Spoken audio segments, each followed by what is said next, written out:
ভোক্তাদের সচেতনতা বাড়াতে ২৫০০ থানার সিসিএস সদস্যদের সাথে পরিচিতি ও মতবিনিময় সভা। Suman Majumdar, staff reporter.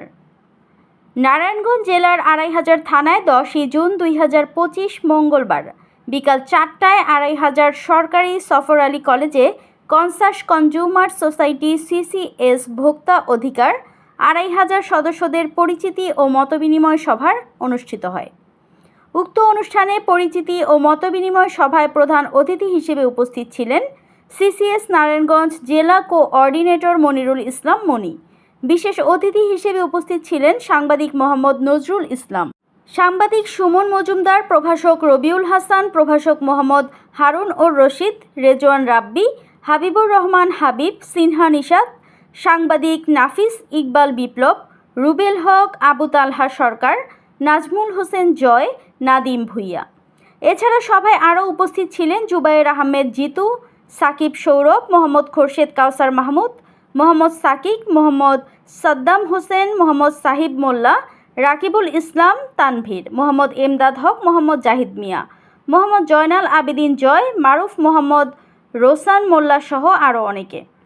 অনুষ্ঠানে সভাপতিত্ব করেন একজন সফল উদ্যোক্তা মোহাম্মদ শাহিনুর। অনুষ্ঠানে বক্তারা উল্লেখ করে বলেন, ২৫০০ প্রতিনিয়ত ভোক্তাদের বিভিন্নভাবে হয়রানি করা হচ্ছে, যেমন পরিবহনে হঠাৎ করে ভাড়া বৃদ্ধি, ব্যবসায়ীরা নিজেদের ইচ্ছে মতো দাম বাড়িয়ে দেয়া, বেসরকারি হসপিটালগুলোতে ভোক্তাদের বিভিন্নভাবে হয়রানি করা হয়। এই হয়রানিগুলো যেন সিসিএস ভোক্তা অধিদপ্তরের মাধ্যমে অতি দ্রুত হয়রানিগুলো সম্প্রসারণ করা হয়। প্রধান অতিথির বক্তব্যে সিসিএস নারায়ণগঞ্জ জেলা কোঅর্ডিনেটর মনিরুল ইসলাম মনি বলেন, ভোক্তাদের সচেতনতা বৃদ্ধির লক্ষ্যে প্রতিনিয়ত নিঃস্বার্থভাবে কাজ করে যাবেন। যখনই কোনো ভোক্তা হয়রানি হবে তখনই সাথে সাথে ভোক্তা অধিকার সংরক্ষণ অধিদপ্তরে হটলাইন 16121 নম্বরে কল দিয়ে অভিযোগ করুন। সর্বশেষ সিসিএস এর কেন্দ্রীয় স্লোগান ভোক্তা হলে সচেতন বন্ধ হবে অনিয়ম, ভোক্তা বাঁচলে বাঁচবে দেশ, সিন্ডিকেট মুক্ত হবে বাংলাদেশ।